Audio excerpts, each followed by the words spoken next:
Yeah, you have to plug in.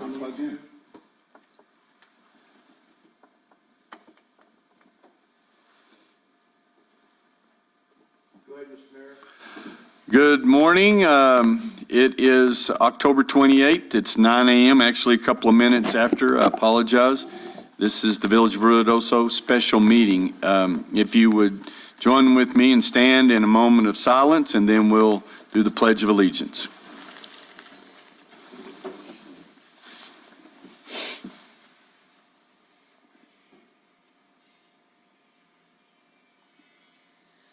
Pledge. I pledge allegiance to the flag of the United States of America and to the republic for which it stands, one nation, under God, indivisible, with liberty and justice for all. I salute the flag of the state of New Mexico, the Zia symbol of perfect friendship among united cultures. All righty, that was said with a lot of enthusiasm. Well, that was impressive. We're going to have to rehearse that a little more, I think. Anyway, if we could have a roll call, please, Ron. Mayor Crawford. Here. Councilor Salas. Here. Councilor Letterman. Here. Councilor Eby. Here. Councilor Cornelius. Here. Councilor Coughlin. Here. And on Zoom, Councilor Jackson. He's here. We didn't hear you, Gary. Nada. Thumbs up. There you go. Can you try it again, Gary? No. Nope. His mic's not. He's live in New York City, so we may have to work out some bugs. Can you continue to work with him, Jeff? Yes, sir. We may have to call him and have him on that rinky-dink thing again. Anyway, Gary Jackson, Councilor Jackson is here. Thank you, Ron. Okay, we'll move through. We have 3 agenda items. First item is ratification of a building resilient infrastructure in communities known as the BRIC grant application with the Department of Homeland Security and Emergency Management for the update of the Lincoln County Hazard Mitigation Plan. And so to speak to that is Joe Kay here, Emergency Manager. There he is. Oh, is Joe Kay on there? There he is. Joe Kasabowski. He's talking. Are you talking, Joe? Yes, he is talking. We can hear you. Say hello, Joe. There you go.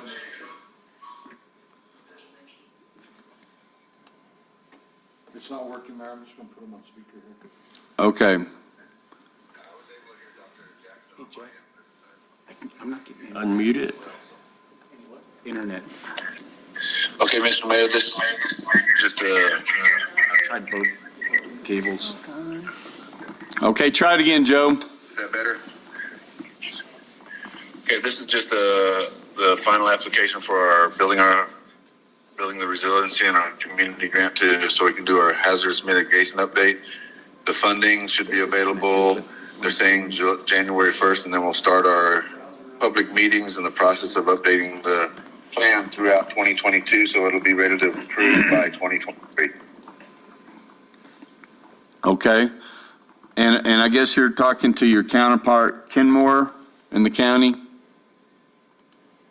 Yes, Mr. Mayor, the county and all the other communities around, Ruidoso Downs, Carrizozo, Capitan, Corona, everybody's involved in this in this plan. They've all signed on that they're going to be part of updating this plan.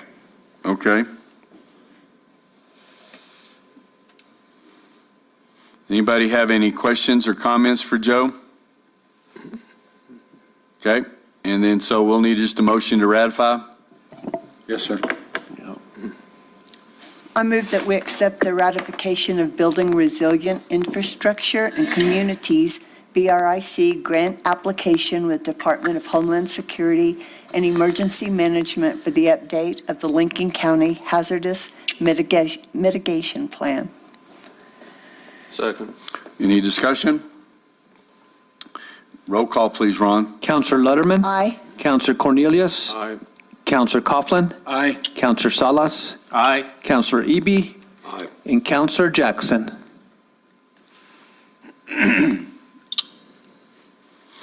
We're still not getting nothing He's from. muted. Can you unmute yours, Gary? There you go. Now try. Can you hear me now? Yeah, hallelujah. Hello.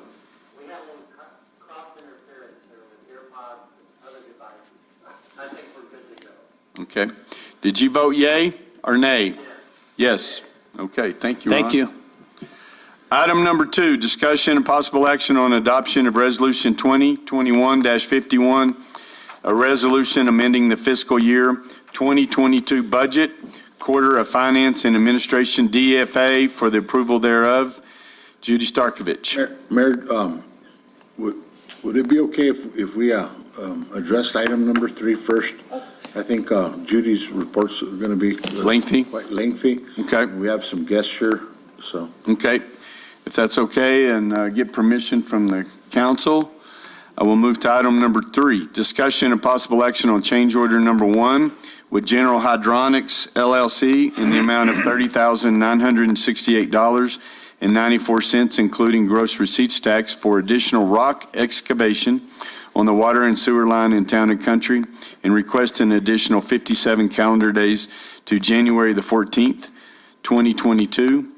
And that's 23 days rock excavation, 11 rain days, and 23 days for lead time on sewer manholes on Mary Drive, due to the discrepancy in elevation and plan set. Yes, sir, Mr. Adam. Mayor, Council, like you said, this is asking for 57 additional days for rock excavation, elevation changes in manholes on Mary Drive, and 11 days for rain days. In addition to that, the contractor did run into additional rock that was not called out in the original contract. The original contract was 250 vertical linear feet. They are asking for an additional 1,419 feet on the water side, and additional 2,839 vertical linear feet on the sewer side. Now, they're asking for more on the sewer side, being that the sewer is deeper and they have run into more rock on the sewer side.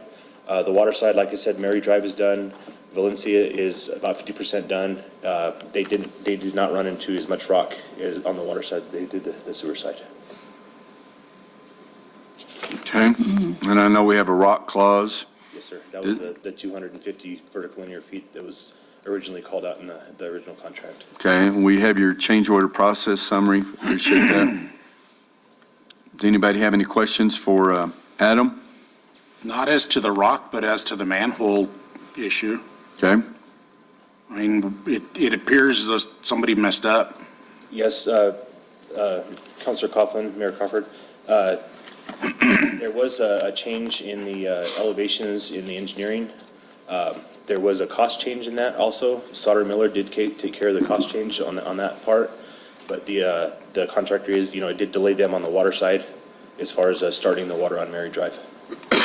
Okay, so these invoices that I'm seeing because of the increased cost of, $10,704, that's being covered by Sauter Miller? Yes, sir. Okay.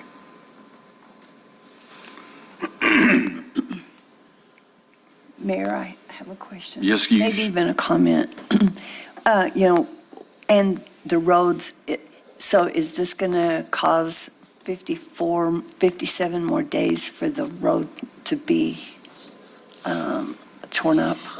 Mayor Crawford, Councilor Letterman, yes, I mean, this is for them to actually do the roads also, to complete the roads. Okay.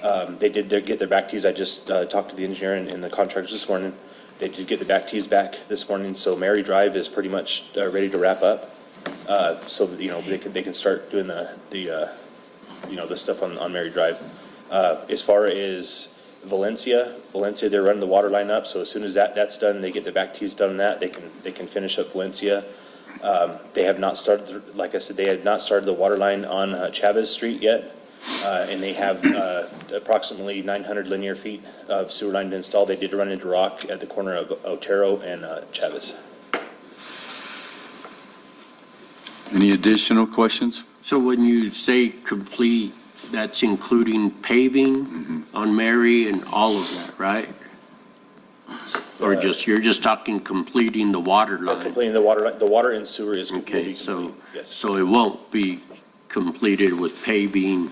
I think that's the issue that I keep hearing from the neighborhood. Will this be done by winter?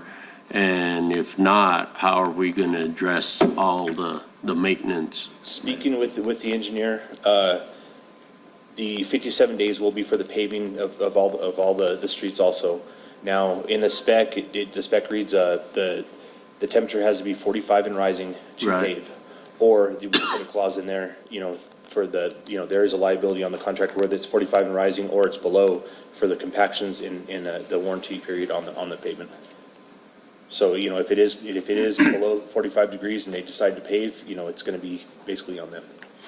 Likelihood, Yeah, I mean, that's the thing. Or it's going to be additional extensions. Yes. yes. But we told the neighborhood they were going to be done with this now, pretty much. I mean, that's what the biggest issue is. We'd like to get it done, before the winter hits too, as far as the snow removal and everything else also. Right. And I do remember the deluge of rain that we had for, Oh, yeah, I could yeah. understand that. But it's just been, I don't know. yeah, if you live there, it's not pleasant. No. Lots No. of comments. Part of that, you got 57 days for that, 11 rain days, and then you've got 3 weeks because of the manholes. Okay. And we have representatives with General Hydronics. Would you guys like to come up and introduce yourselves so we can, because we see General Hydronics all the time on different contracts, and I know we have several different jobs, but it's nice to put a face with the name and, I'm Ed Bowles, I'm co-owner of General Hydronics Utilities. okay, and it's Ed. Yes, sir. Nice to meet you, Ed. I'm Joel Danley with all this dirt and paving. We're doing the road work. Okay. All right. Does anybody have any questions, or do you guys have any questions that you'd like to ask? Okay. The concerns that I hear, I live near that neighborhood or pretty much in the neighborhood and stuff, is that the workers not being considerate of like on property line and stuff there were damaged. And I haven't walked it in a while. I mean, since the project started. But one that came in yesterday is your crews speeding down the road. And I think Tim had worked an agreement where our department is watering it down because there are some people there that have difficulties in breathing and stuff, and that's what they were concerned with all the dust and everything going up. But like I said yesterday, the main concern was just the workers. And I asked, was it Village of Ruidoso or was it contractors? She mentioned it was everybody that was working on that project. And then I have the issue of safety violation, because usually when I live on Morgan Drive and where Mary ties into Morgan, just yesterday coming over the hill on the far north side, man, I didn't even see markers or road caution sign or even road closure more up higher, where I came pretty near where they were working in the hole. And there was 2 men down there that, man, I mean, if it wasn't really marked, I could have probably ran into them right in that hole. So that's kind of the issues that I've been hearing before, but I've experienced it myself. So I just want to bring those up to let you know at least what this counselor is getting feedback from the neighborhood and going with those concerns. Well, I'm gonna go there and take a look at some things. We've had a lot of signs get stolen and moved out at night. Right. So that's been kind of an ongoing thing since day one, but I'll make sure the signage is up. Mayor Crawford, may I? Yes, go ahead. I did visit with some residents yesterday. I was notified, and they expressed the same concerns. There was some of the staff, the crews working, not without any PPEs on. They had a lot of driveways blocked, just a lot of unsafe conditions, and really have the concern of the wintertime coming and being able to gain access from their home to work and vice versa, if they're going to be, if it's not going to be paved or what. So there's a lot of concern and a lot of, issues that's going on with the project that we really need to see, we need to move forward on, and we need to move quickly, and we need to hear that from the contractor to say, what's our plan? What's our plan of action? How are we going to move forward on this? Are we going to be completed in 6 weeks? I believe that was a date that was given to me, was said in 6 weeks it would be project would be completely done. So we need to hear that. Well, our situation is with the rock and the existing utilities. Grinding rock around existing utilities is a very slow process. And we're trying not to break the existing utilities. We have a huge rock wheel that grinds the rock. And it's not like being out in the open field. We're having to grind under sewer services, water services, phone lines. So it's very slow. Sometimes we have real productive days, other days it's very slow. And we're doing everything we can. Right now they're grinding rock. The crew I have, everyone that works for me is up here. In the last 6 months, 98% of everyone I hired has quit. Yeah, we understand that. Welcome to the world. So a lot of the things that you mentioned, these guys are all brand new. Right. Every week, I have 2 to 3, sometimes 4 or 5, cycling in and out, new guys. So that has been a real problem with this. But we're doing everything we can as far as the utility side. I don't have any more resources. I've got everything I got up here. I could go rent more equipment, but I don't have no one to put on it.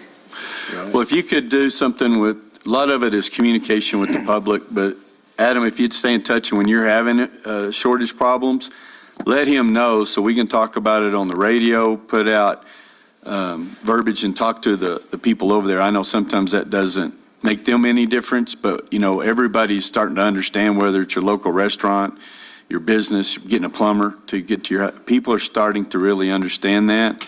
So, we don't want to use it as an excuse, but if it's a real deal, stay in touch with Adam so we can communicate through our public information officer and try to address that. But if you would, and I know Adam has our employees to talk about, because you don't have to be going very fast down those roads to seem like you're speeding. So if you might just, talk to your hands to let them know that it is a neighborhood and to, be cautious and aware of those things, we would appreciate it. We are working overtime. Yes. We started working overtime, doing everything we can to get as much done as we can. Okay. All I right. appreciate that. We apologize, this has been a booger. With the rain this summer. Yes. We've had 150, 200 tons of material hauled in one day, and then the next day, couldn't even use it. Yeah. Right. We had to wait weeks for it to dry out.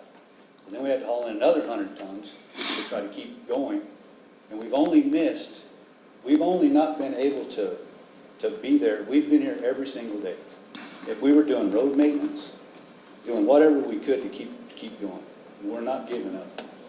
We never have. Been doing this for 30 years. So if I had more resources to put on it and get it done quicker, I would in a heartbeat. But I can't even get anybody to come fill out an application. Yeah, we're the same way. Welcome to the world. Yep. So I have a question for you. We talked about it briefly before the meeting, there's no rhyme or reason for where all the workers have gone. All these people that have quit, did they give you an explanation of why they're quitting, where they're going? No, and I don't understand. I have a stack of employee packets. They're about that tall. And in 3 months, I've had 18 people come in, I've hired them, and they've all quit within less than a week and a half. I'm offering $18 to $25 an hour. That's base pay. A lot of these jobs pay more than that. Yeah. Just nobody wants to work. And we started this project with one of our main supervisors. A month into it, he quit. We've lost operators, truck drivers. It's been pretty tough. I've hired 9 people in the last couple of months that haven't even shown up for the first day. Right. So we've gotten to the point where we're not running background checks until they show up to work. Because we were spending a lot of money on running background checks. I called a kid the other day for an interview, and he said he didn't have time for an interview, he just needed a job. Yeah, Yeah. and we've heard that. I didn't call him back. That's the way it's been.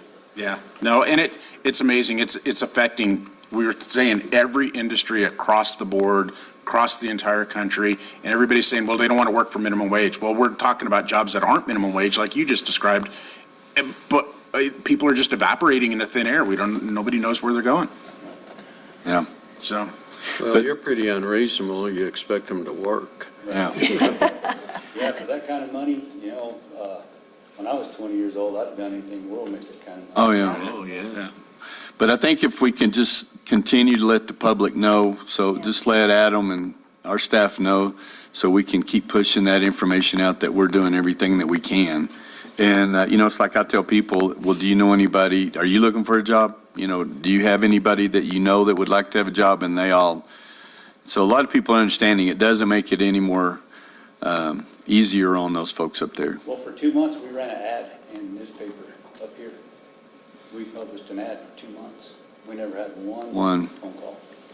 Well, there's not a lot of people that are reading the newspaper anymore. Yeah. Oh, I stood at Albertsons with business cards, and I handed them out for a whole day.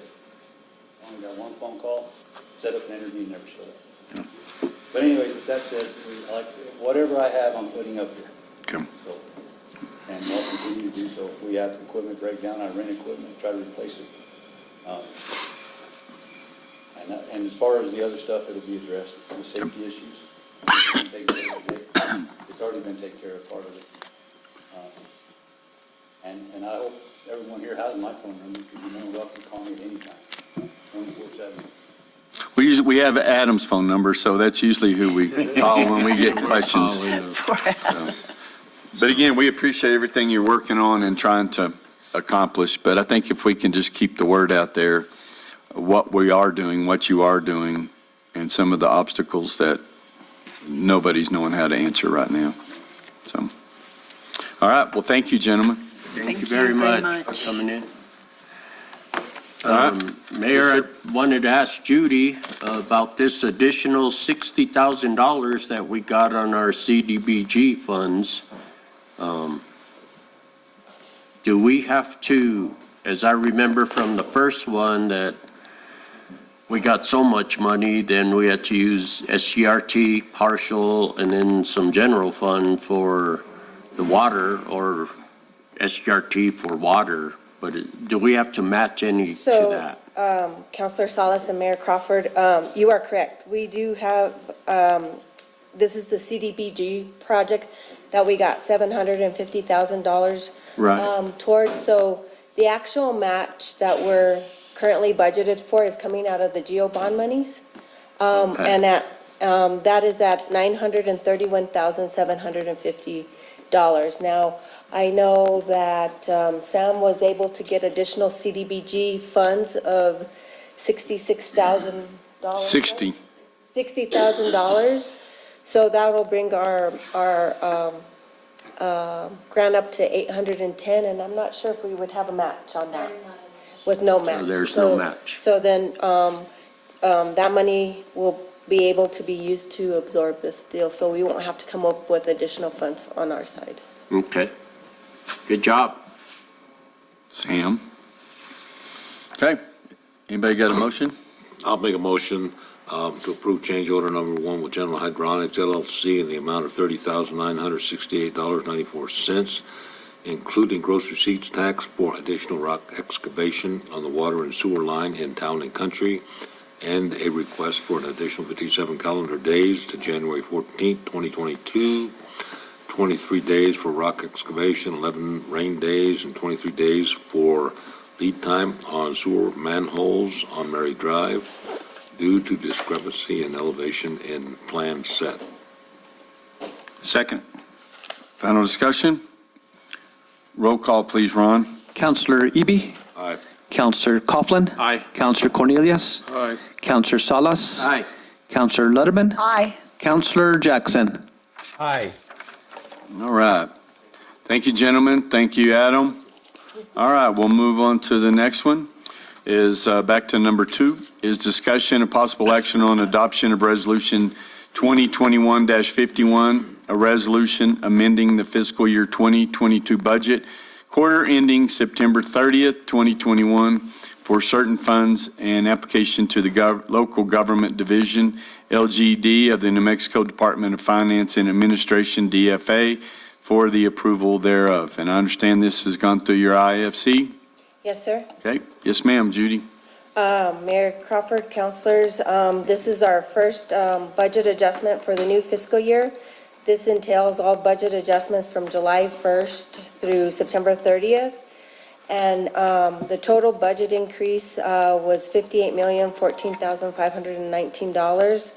As you know, this first budget adjustment is always the biggest one because we're rolling over our capital projects that we started in a prior fiscal year that weren't not completed, and we're rolling them over into the new fiscal year. It also encompasses any projects like computer software or anything that we've been experienced delays with, items that were ordered in the prior fiscal year that we haven't received yet. So those monies were actually rolled over also. So as you know, included in this packet is schedule of budget adjustments is where we'll spend most of our time, and what it entails is what our approved budget was, and then what the adjustment will be and what our new adjusted budget will be. And it is an itemized detail by fund, by category, whether it be revenues, expenses, transfers in or transfers out. And we'll actually go over all our detailed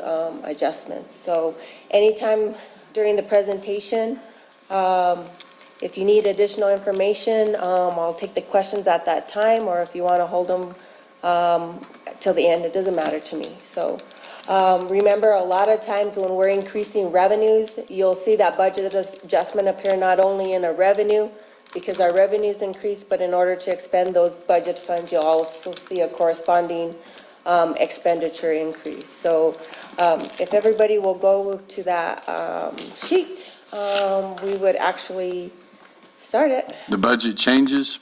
It's the one that says schedule of budget adjustments. It's the DFA form. Okay, which one is that? Resolution report? The resolution report. Resolution report? Yes. Okay. Okay. All righty, here we go. Long one. Okay, so for the general fund, we did increase some revenues by 33,000 to 11. The majority was adjusting the Keep Ruidoso Beautiful grant. In the original budget, we were short 5,147, so we just shored up that actual amount of what we were actually awarded.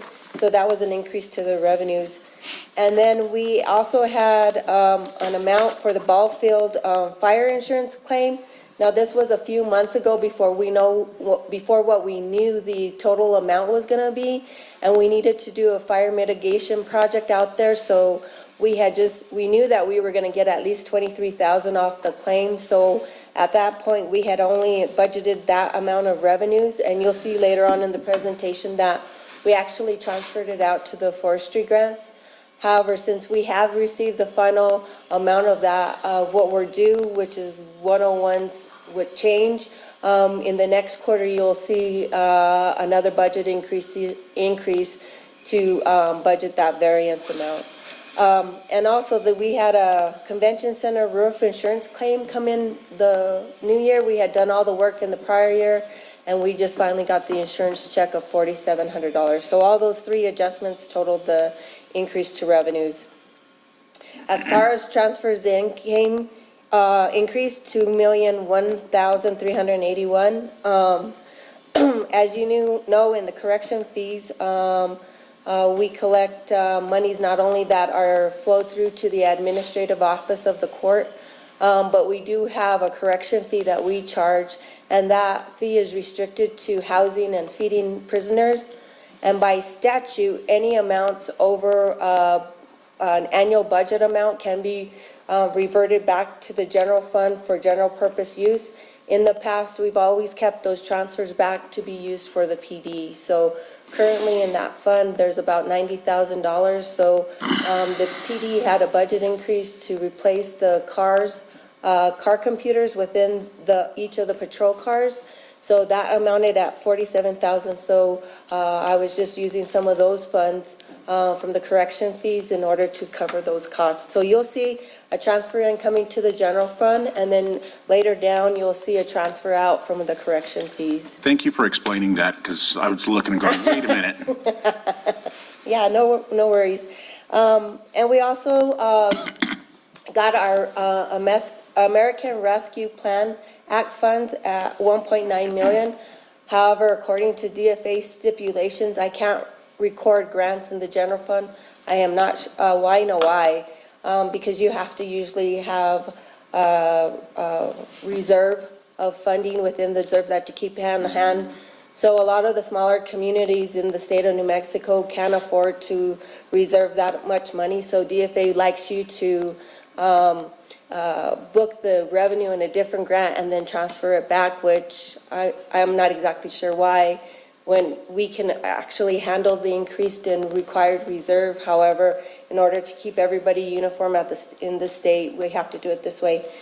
This is the same way that we handled the CARES Act money last year. It'll come from one fund and then it'll be just transferred back into the general fund. All expenditures will be through the general fund, but forever, for these presentations on our quarter, we'll have to present it this way, so. So it gets transferred to general fund as it's used. So actually, I book it in the general fund, but on these reports, I show it that it's coming through, because there's no sense in doing extra work. Yeah, it's gonna. To try to expend it, there's no reason, but, DFA, you have to follow their rules, and I've already talked to our auditors, and he doesn't agree with their way of booking stuff, and so he's allowed me to do it this way. Mayor, Counselor, on that, it's just not general fund. Any other funds that we may shore up with utilizing this? We haven't identified the purpose that we're going to use, and the final rules that came out of the Treasury hasn't given us clear guidance either. So, but just for example, we're in a lodger's tax meeting, and a report came in from the convention center on the shortcoming that we've had, and that's a revenue replacement that could be eligible as well. So Tracy gave a good report on that and showed, the shortfall that we've had in revenue coming into that department. That is something that we would be able to utilize to help that department. It's good to know. And we've done preliminary calculations comparing our revenues from 19, 20, and 21 in order to calculate what our potential loss, and I think when I calculated, it was between $700,000 and $900,000. So we haven't verified that with DFA. We're trying to set up a meeting to make sure that my calculation and method of calculating it is correct and within the standards. So hopefully we'll get a meeting here pretty quick. But as you know, a lot of the state personnel are working from home and are not available usually, and it's hard to get hold of them. So we've had a time. And Mayor, Council, I think even the state is waiting for clear guidance. That's what's expressed to us, right, Ron? That's just so hard to believe that they start sending out money, but no guidance on it. It's funny, they call it preliminary, but I haven't seen anything final. No, anytime we get any documentation from DFA, it's just the federal registers, and you know how reading those things can be confusing. So, and again, they change like every 2 months or so. So just when you think you have it under control, then the players all change. So then you're back at square one trying to figure out how to spend the money. So Some local governments have started spending it, but I'd prefer not to take a risk. No, I'm in the same boat. I've received money through the state that all of a sudden here's his money, and it's like, well, what can we spend it for? Well, we'll send you guidance later. And then there's going to be reporting. Well, what's the reporting? Well, we don't know yet. yeah. So it's sitting off to the side waiting for guidance. And just for the record, we did initially, and at the municipal league, they talked about an October 31st reporting. And, I know a couple of the counselors attended that meeting, and there was one guy that looked like Counselor Kaufman. But we did receive correspondence that reporting date moved to March. So I just want to let you know that report, that Judy was prepared to submit it, but it's not, they moved the date on us to March. October to March. It's better than March to October. Yeah, I guess it is. We do have a DFA budget conference, virtual conference coming up now in November, so hopefully maybe they've gotten some kind of direction. But we'll find out here in the next couple weeks. So moving on to expenditures in the general fund, they increased by 3.6 million. A lot of these were the rollovers. The first one is the AV system in the council chambers. We rolled over $31,331. That project just finished, so we'll be paying the final invoices on that. And then the municipal court server, that was. But, I'm sorry, Judy, but before we pay the final bill or check, can we make sure everything's working properly? I mean, that was pretty disruptive at the beginning of our capital projects meeting of, can't hook up. We can't hook up wireless still on our laptops and stuff, so I just want to be sure we have all that working before we make sure. And I they believe get it. you guys get the final That's bill, so Ron won't submit that to us until he's satisfied with the service and stuff, so. There's just no reason to have something new like that in every meeting. It's something else. Right. It is very disruptive. Going forward, the municipal court server, we did buy a server to house the court and consolidated dispatch, and we split the cost between the two departments. So you'll see those amounts on the two departments. I believe it has been massaged, or whatever you want to call it, and it's ready to launch. They will be launching it sometime in November. I'm not exactly sure of the date. So that will be the new server that will hold the full court and all of consolidated dispatches information. So there was the legal review of the personnel policy that we rolled over at $5,000, the police donations at $11,000, $118,000. There's the server for consolidated dispatches half. Fire donations rolled over at $7,418. The Chapter 4 rewrite rolled over at $97,691. There was also some funding for a Remington review at $1,606. The City Works renewal rolled over at $22,000. The senior citizens donations rolled over at $15,463. And in the prior fiscal year, we had a leak at the senior center that we had allocated funding for. It wasn't finished until this fiscal year, so we rolled over that $3,500. An SQL server part didn't come in last fiscal year, so we had to roll over $487. And in implementing the new budget, I noticed that I had shorted Parks and Rec one person, so I made them whole at $69,130. Their donations rolled over at $18,793. And then the White Mountain Complex Master Plan rolled over at $106,743, and the Convention Center roof repair rolled over at $10,286. The residual surplus from the CARES Act money from last year rolled over at $713,631, and our prior year utility savings rolled over at $185,399. Any utility savings that we save in a prior year, I roll them over because sometimes in the new fiscal year, we never know how cold it's going to be or what our issues are going to be with utilities. So I tend to roll it over so that if we do see a flux in usage or we add a new facility, I have some gap in order to cover those additional costs. So. Mayor, Judy, Mayor, if I may. Judy, I think we need to relabel that. You're calling it residual CARES Act money. It's not really residual CARES Act money. It gives an impression that it's CARES Act money. What we actually did is we reimbursed the general fund for CARES eligible expenditures. So, that is actually general fund dollars. That we can use on anything. Yeah, we can use on anything. It's really not related to CARES anymore. And it's at 713 still? Yeah, and if we're calling it that and it appearing on the DFA report, then it's Yeah. kind of misleading. And so I think that needs to be relabeled. I'll just say grant reimbursement. Yeah, that's fine. Okay. And I won't call it anything. We did roll over some monies from the flood emergency at 200,000. And then, of course, you'll see where we'll make the expenditure for the replacement of the car computers at 47,000. And then, of course, I don't know how we forgot the expenditure of the Ruidoso Beautiful grant. I'm not sure how we didn't put it in the budget, so that's putting the grant in it. And then, of course, the American Rescue Act funding. Any questions on that? Our transfers out increased by 2.4 million.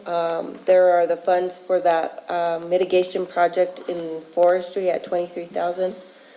And there's a little bit of a lag of the magistrate court legislative appropriation. I had submitted pay apps 2 and 3 to DFA, and there's been a little bit of a delay in getting the money back. So it's a timing issue, so I had to do an interfund loan just to cover those costs until we can get reimbursed. Because as you know, on any legislative appropriation, we pay out the money and then we use it and apply for the grant funds. So there's been a little bit of delay.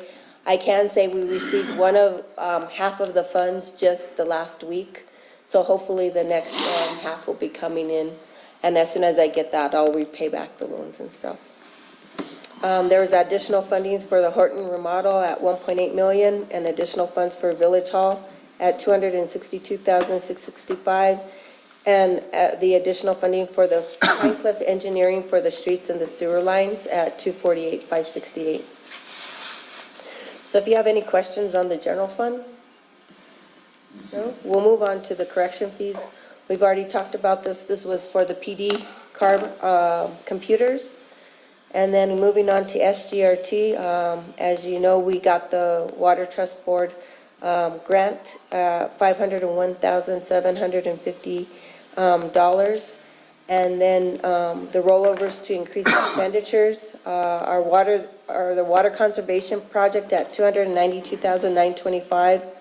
The Two Rivers Park rolled over at $41,323. The water conservation plan at $69,165. Water rights purchased rolled over at $200,000. In the past, we've been saving $2.6 million. However, we did have a need, and you'll see it later down in the little box. We are trying to leverage money for the Pine Cliff water replacement lines, and we're going after a USDA grant in order to try to get some free money. So we actually borrowed from that project $2.4 million in order to put this on our books so that we can show the funding agency that we have funding available to do the project so that we can leverage it to hopefully get a bigger grant. So that's why you'll see if you look at last year's, we usually roll over about 2.6 million on that line item. Eagle Creek Wellfield rolled over at 85,742.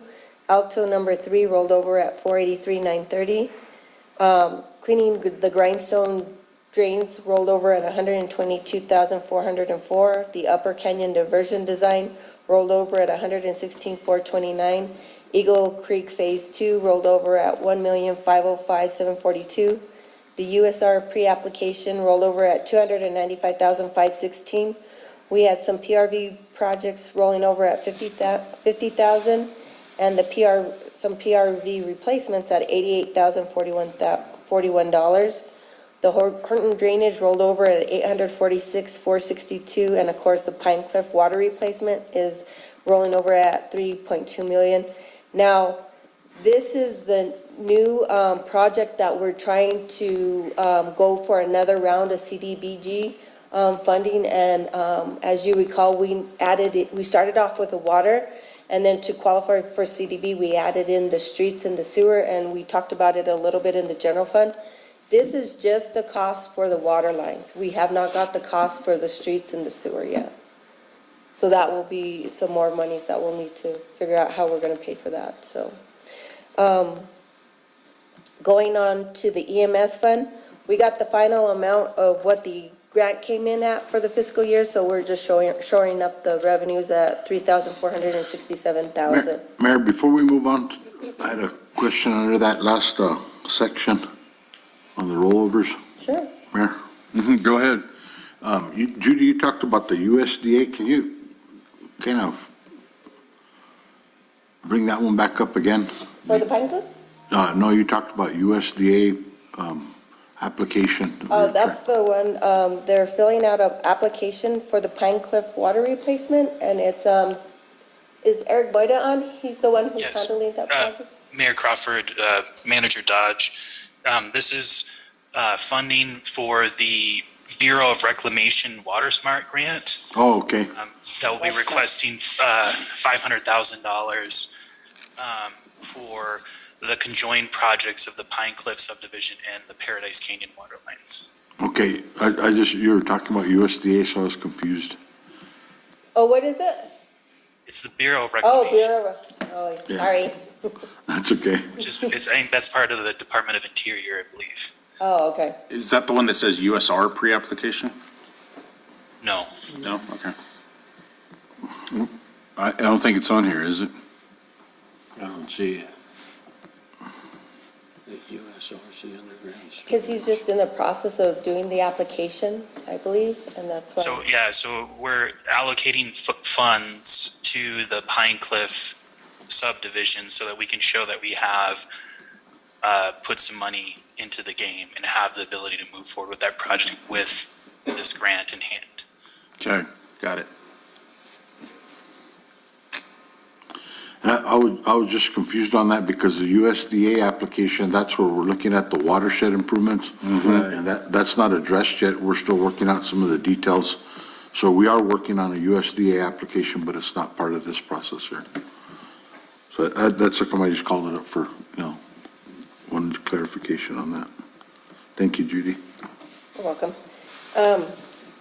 Going forward to the SURF, that's our capital equipment reserve fund. And this is the fund that when we actually contributed around 500,000 or more, depending on the fiscal year, from the general fund for our general fund departments to buy equipment. It also houses any auction sales that the departments have. So you'll see that each department has a rollover amount of this $1,019,757. So the rollovers were for fire at $258.32. You're thinking like, why do they have so much money compared to the other departments?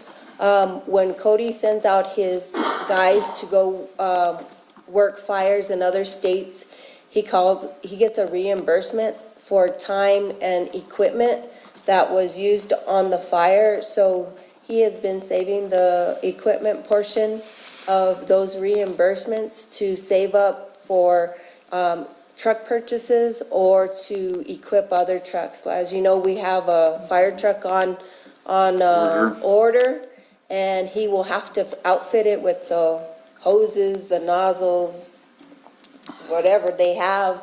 So he's saving some of that money to outfit those trucks, and in case he can save in the future if they need any other big types of big price pieces of equipment, he has a place to tap into it outside of his state fire fund. So that's why he has such a big balance.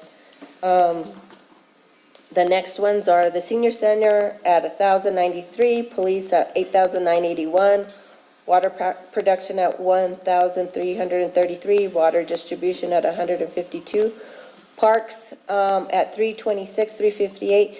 Now, a lot of these too that have some big balances, it's because there's been a delay on either some types of equipment or in parks, we had the restrooms in some of his deal, and as you know, those projects are just getting done within this fiscal year, so that's why there's such a big balance.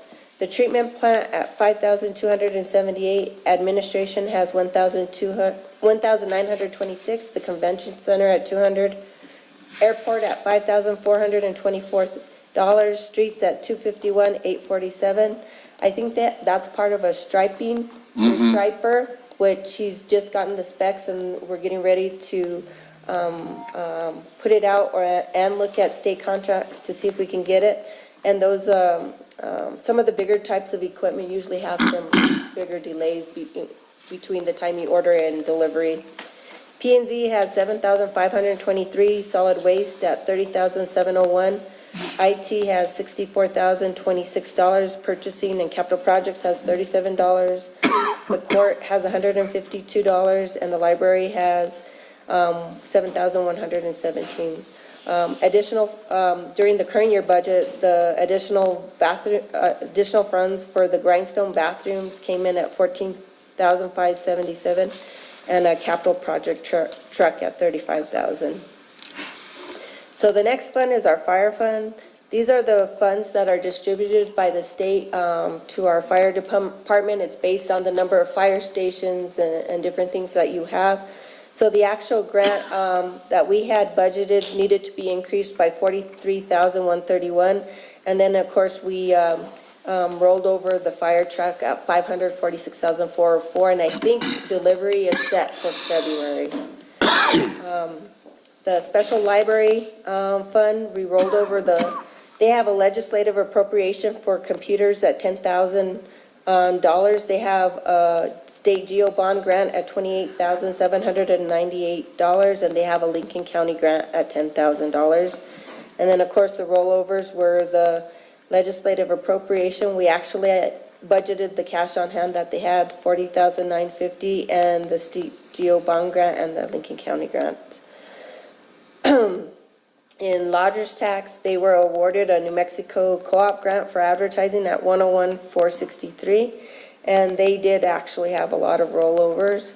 The adventure tour at $75,000, grindstone signs at $25,000, alto signs at $4,000, picnic tables at $10,640, midtown signage at $30,000, the midtown benches $19,200. Grindstone trout at $11,906, the Midtown speakers at $74,000, Eagle Creek at $400,000, Grindstone boat ramp at $44,300, Alto Bridge at $90,000, Alto Stream Habitat $30,000, Alto Stairways $6,133, the Alto Dock $35,000, the Grindstone concession $31,355, the master plan for Grindstone at $38,153. There was some work for electric poles out there at $4,744. And then, of course, the co-op at $101,463. And then the Halloween event was approved during the current year at $22,000. There was additional sponsorship for the golf tournament at $1,700, and the Midtown speaker installation at $34,105. That is a lot. Yeah, that's a lot. And then, of course, on the gas tax, which is the streets, they were awarded a 2021 MAP at $110,000 and a 2022 co-op at $225,225. So you'll see the same increase on revenues and expenditures. So Judy, I noticed in expenditures for the 2021 MAP, the amount is about $20,000 difference versus the revenues? I believe on that one, I'll have to check into that. I think we had a match on that one, but I'm not sure, because we usually match with our labor and the time on the equipment. Okay. But I will double check and get back to you. Mayor Crawford, members of the council, on the NMDOT MAP and co-op projects, the requirement is a 25% match, but we're able to use equipment and labor as our match on that, so.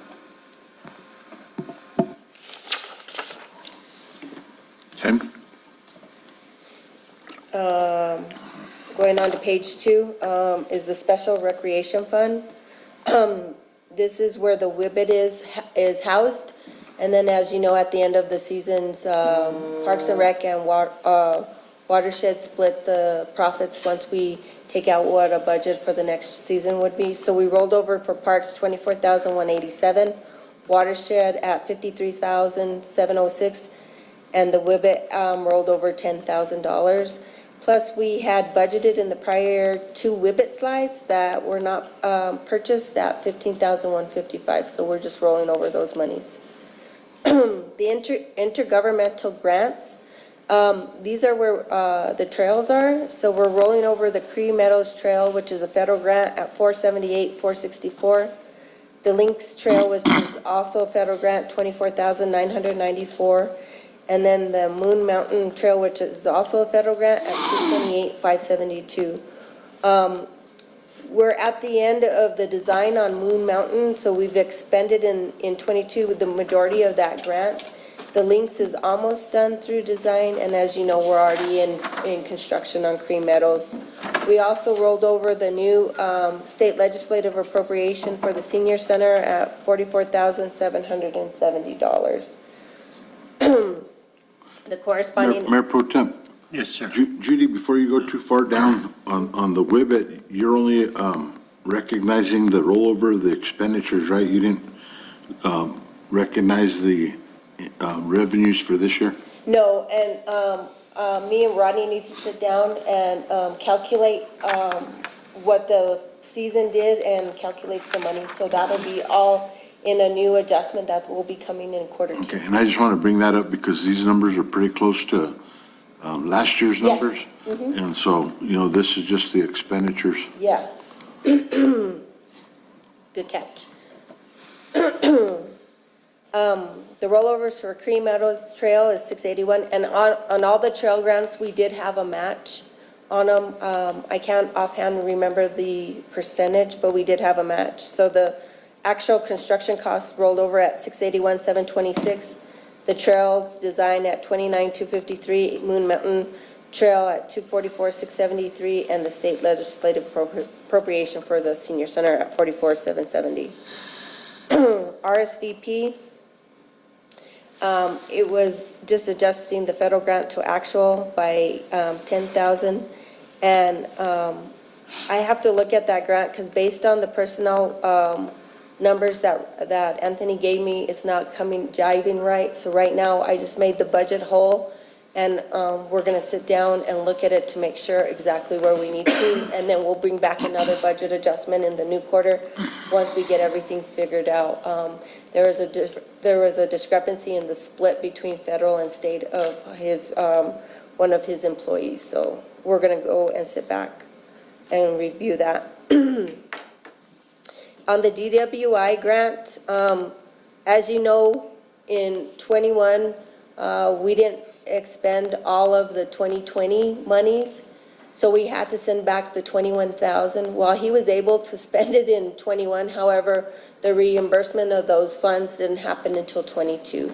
So that's why I'm only booking the revenue at 21,884. And unfortunately, in expenditures of the 2021 grant, we didn't expend $48,085. So that reverted back to the state. However, he believes that we will be able to get a supplemental grant in that same amount and be able to expend it in 22. So that's why the numbers are a little bit different. If we run into that situation again, contact me. I have some ideas of ways that we might be able to, I hate giving money back to the state, but there are some programs that we might be able to, in other states that they roll it into DWI to a way to spend it. Okay. Keep the money local.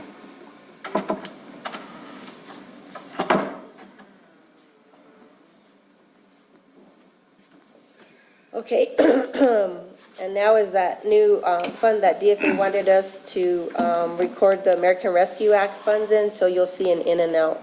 And those are the funds going back to the general fund. As far as forestry is, they had a rollover of the state legislative appropriation for thinning, and then, of course, the transfer for that ball field mitigation project. And then fiscal year 21 rollovers were the thinning legislative appropriation at 126,738, the ball field mitigation at 23,364. And then they had budgeted some expenditures originally in the budget, and so when I balanced to cash, I had to reduce expenditures by 1,025 to make us sure that we balance out. Going on to the FEMA fund, we rolled over the bridges federal grant at 1.2 million. the sewer line state grant at 3 million. And as you know, on the federal side, we were under the Sandy Recovery Act. So we opted to receive the 36 million for that project. So on the federal side, we've received all the monies that they're going to pay us. However, on the state side, we only received 50% of their 25% share of the sewer line. So that's why we still have an outstanding balance from the state. This bridges state part is 372,222. We did get the legislative appropriation for the bridges at 200,000 and the state legislative appropriation for the sewer line at 1.5 million. The expenditures rolled over for the sewer line at 19,821,430. The bridges at 857,312 and the state legislative appropriation for the bridges at 200,000. Now you'll recall that the bridges are going to be held under large projects. So even though we have a PW that has an X amount of dollars, if we go over that amount with eligible expenses, we'll be reimbursed on the larger amount. However, I won't know those amounts until we get processing through the projects and stuff. So, and upon final closeout. On geo bonds, we rolled over the state legislative appropriation for the Alto Plant 3. This is actually 2 appropriations. We've expended almost everything. On one of the legislations, we have 1,503 arts in the public workplace, in public projects thing we have to do. So at the completion of the Alto 3 project, somebody will have to go buy a piece of art to be housed in the Alto Plant 3. And then on the other legislative Sound some in, you get some of that. on the legislative appropriation, there's one for $1,500. Even though we've expended all the legislative appropriation monies, we used that money first before we started using our money.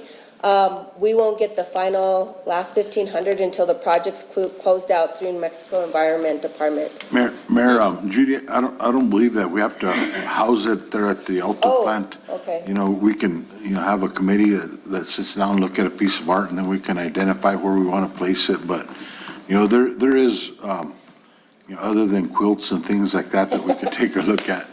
I was thinking like a bronze of the mayor.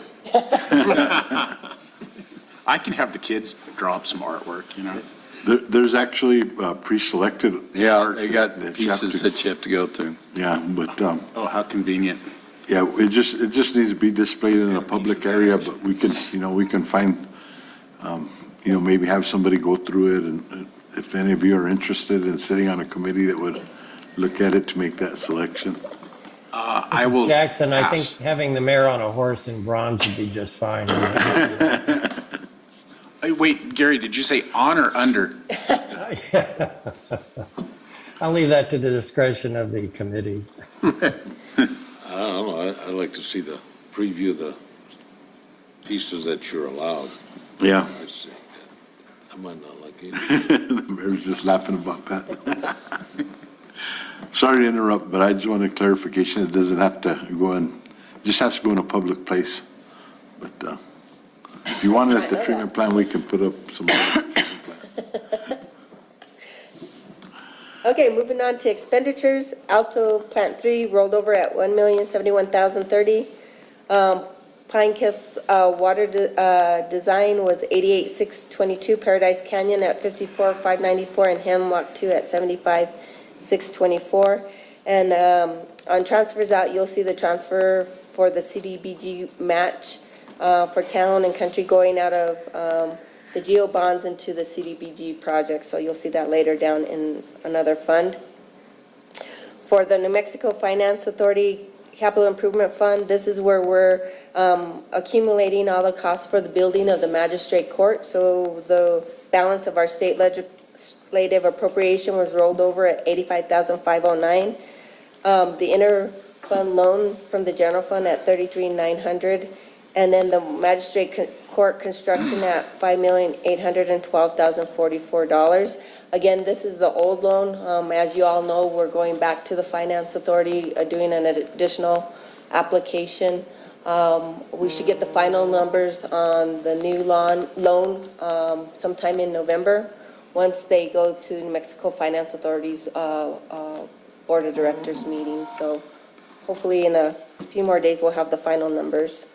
Again, remember that increase will not be out of village coffers. That will be massaged into the loan, into the lease that Administrative Office of the Courts will be renting the facility from us. The CDBG capital project, again, we talked about it, the CDB grant at $750,000, our match at $931,750, and the expenditures for the construction at $1,681,750. But now that amount will increase by the change order that was just approved, okay? On the general capital improvement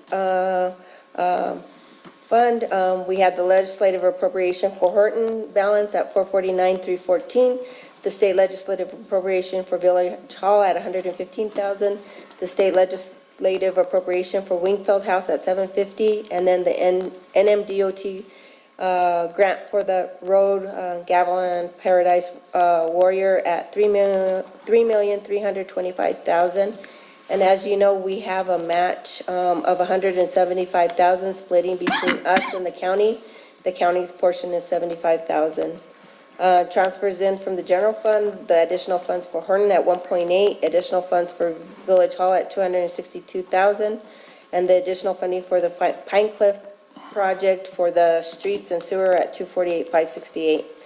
The rollovers in this fund were contingency at $38,379, Village Hall furniture $248,320, KRUI furniture at $2,569, Wingfield House furniture $3,000, Main Street had a balance rollover of $500, affordable housing $327,232, Horton $796,352, Village Hall remodel $511,350, Wingfield House $916,173, Main Road Bridge $4,954, Eagle Creek Waterline $35,000, Paradise and Hall $100,000, Center Street $200,000, Gavilan $100,000, the Horton remodel $1,868,540, Village Hall $262,665, drainage $52,400, and the New Mexico DOT grant road at $3.5, and the engineering for the streets and the sewer at $248,568.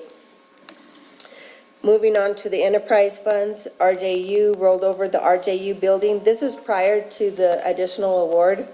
$600,508, equipment at $58,175, water distribution projects at $197,655, sewer line extensions at $36,373, water production projects at $29,078, RJU admin projects at $274,374, some land purchases at $232,183, and again, the RJU building was approved with additional funding of $1.2 million.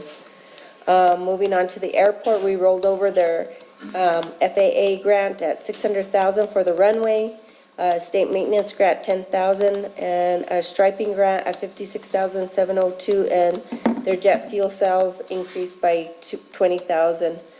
On the expenditure side, you'll see the runway grant at $600,000, the maintenance grant at $10,000, the striping at $56,702, their donations at $3,444, and the purchase of computers, $10,000, and some purchase of radios, $50,000. And then on the solid waste side, we roll over the funding for their building at $105,722, and then, of course, we had increased the City of Alamogordo dumping fees by $18,000, just based on volume. Do you know if the building has been completed? I do not know. Do you know that? I mean, there was some last final touches the last time I was there, but Mayor Crawford, Councilor Salas, I believe he was finishing up some electrical work. that's But right. Yeah. Is what he had left on there to do so, but I believe most of the building was complete, just adding some additional outlets and things like that. So, but I'll find out for sure. Thank you. And then moving on to page 3, for the radio station, there were some residual funds in building design at $4,480. And then on the safety, on the risk management, some safety funds rolled over at $6,849. So in a nutshell, that's the first quarter budget adjustment. So if you have any questions? Any more questions? Well, I will say, Mayor, that when I read the agenda memo, I thought, oh, they put a comma in the wrong place when I saw that increase of $58 million. And then that, I was just astonished because if you remember some years back with another finance director, she wouldn't allow rollovers. And that's what was troublesome to me and stuff. And since Judy's been here, it's really been beneficial to see how these dollars are moved forward. Because just looking on your page 3, we have an approved budget of $53 million, and now we are doing our first adjustment at $128 million. That's where I was thinking, because I get that question all the time, where's the village getting this money to buy this property? Yeah. I mean, we're all getting that. A print shop. Yeah, and that's the thing, but I appreciate this report, Judy, and answering all my questions that I had on this, so it all pretty much makes sense to me, because, the other big ticket one was the SGRT being raised by $7 million, and but again, the rollovers, they do add up, so thank you. Sure. And you can see just how many capital projects we're doing and how it impacts the community when you're doing all these projects and stuff, so. Mayor, Council, this month in the newsletter, I've written a piece, and, Judy and Ron weighed in on it as well, that talks about, the different type of gross receipts tax, and kind of get to some of the points that Councilor Eby was bringing up. Why is the village so focused on gross receipts tax? So I really tried to give an explanation as to, the villages, or not just the village, municipalities are heavily dependent on gross receipts tax. Counties are dependent on property tax, and then talking about the different revenue streams of the state. So try to give a better understanding. So next month, what I can do is I can work on a piece that will kind of show what some of the big changes have occurred to help the village's financial portfolio, and talk about those type of revenues, like, for instance, the change in the compensating tax, some of the way that you all have invested in enterprises that are bringing in additional monies that have offset general fund costs, just like the WIBIT. When we look at the revenues for that, we're hitting right about 250,000 again this year, and the expenditures were only 80,000, so that was $160-some thousand return on your investment. But then that offsets some of your general fund costs that you were putting into parks and forestry and watershed, and so I can cover some of those points, and just like the public-private partnership that we have with Dorgan, that's another area where you have invested and created a different revenue stream that's coming in to offset, some of those tax impacts that we would see. So when the public says, you just seem to be focused or hyper-focused, well, that's our area of focus on revenue, but also it benefits the whole community, because the more GRT, the more the businesses, the more the community, everybody's making. So it's not a bad thing when they say they just don't understand it. They have a motive. Right. And so you just need to be prepared to say, well, what do you mean by that? Turn around and lawyer them a little bit and ask them, well, what do you mean by that? Because that is our focus, is the betterment of the village. And when the GRT's good, then the whole community's doing awesome. So what do you think? I think your all's investment in capital projects and the way that we're handling those, we've been able to demonstrate that we've been able to bring in more grant money as well. So, that offsets the cost. So all those type of things have a direct impact that have given you all more resources to work with. So I'll write an article on that this coming month. Well, in GRT, the one thing that I'd look at with GRT, especially with our tourist-based economy, the majority of the GRT is coming from outside of our area. Yep. So if we only rely on the income within the village, we're going to close up shop. But when we're bringing in millions and millions of dollars from outside to supplement everything that we're doing and make life better, I mean, over the since I've been here on the council, I think that we've invested a ton of money and resources into making things better for the long term. And it doesn't happen overnight. It takes time. But that investment that we're making is going to really be with us for a long time. So That's exactly right. It's a surplus market. Yeah. As opposed to a deficit market that some other communities have deficit. Oh, yeah. And we were there. Yeah. And been that long ago. Look at some states, they have no income tax, so your property taxes are sky high. You got to get the money from somewhere.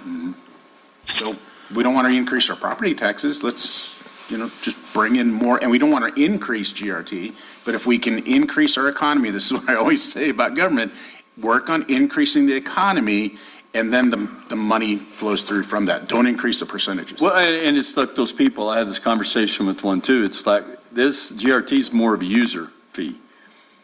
Where property taxes, it's on everybody, whether you're doing anything or not. And so it's more equitable. I feel like the people that have the money, spending the money, are paying the money more. And so it's a weak argument when somebody puts that up, as to what is their statement really about? What do you want to know? Because it's very obvious that it's been successful, the things that we've been doing over the past 4, 5, 6, 8 years. So, anybody else have anything, Judy? Mayor, I just want to, congratulate you on this and then thank Judy for this report, but you are managing a multi-million-dollar corporation is what this is, so. Well, and there's plenty of gratitudes and congratulations to go around with the administration and everybody. So, does anybody have anything else to Judy? Can we get a motion to accept her Resolution 51? I move that we accept the Resolution 2021-51, a resolution amending the fiscal year 2022 budget, quarter ending September 30th, 2021, for certain funds and application to the Local Government Division, LGD, of the New Mexico Department of Finance and Administration, DFA, for the approval thereof. Second. Okay, any other discussion? Okay, Ron, roll call. Counselor Letterman? Aye. Counselor Eby? Aye. Counselor Salas? Aye. Counselor Cornelius? Aye. Counselor Coughlin? Aye. And Counselor Jackson. All right.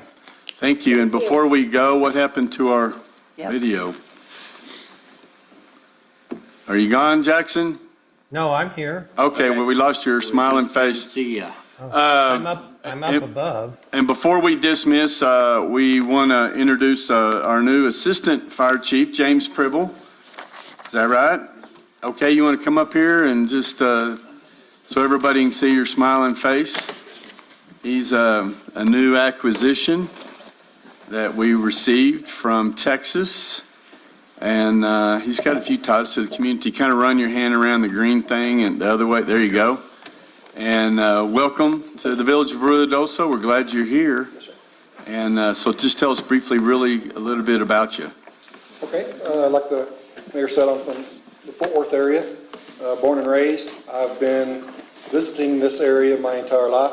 Couldn't get here quicker. It's been the end game to relocate here anyways, and this opportunity came up, and by the grace of God, I received this position. It's been my goal to get here and to work for the fire department as well. And so I thank everybody that had some hands in that, and it's a great deal. So y'all know my brother-in-law, Deputy Chief Darren Hill. He's at the police department. So. And that was in spite of Darren. So don't hold that against me, please. But no, but no, it's, I'm glad to be here So, and I think you'd applied back in like 2016, or with the fire chief position. with fire chief position, yeah. And because in person, I recognize you a little better than when I saw you on the video. So, well, we're glad to have you, and hopefully your family, have they moved yet? They're coming. Coming? My daughter's in college down in Stephenville, Tarleton. Okay, But as soon as she's done there, she will be here. okay, good, So, a couple more years there on that. okay. The parents and everybody, they're actually closing this next week on a place up here. They're all, the whole family's relocating. Oh, wow, Wow. So, all the pieces just happen to fall in place at the same time. okay. So it's a really, really great So the thing. family's responsible for the real estate boom. Part of it. It'll be a new voting block, like the Yeah. Herreras and the Chavezes and whatever. So, well, we appreciate you coming in, and hopefully you look forward to a long career Absolutely. here in the village, and we're looking forward to it. So this is your council, and Nice to meet all y'all. and so we hopefully get to know you and your family a little bit better. So, Absolutely. well, welcome. Thank y'all. Welcome to Red Also. Being no further business, this meeting is adjourned.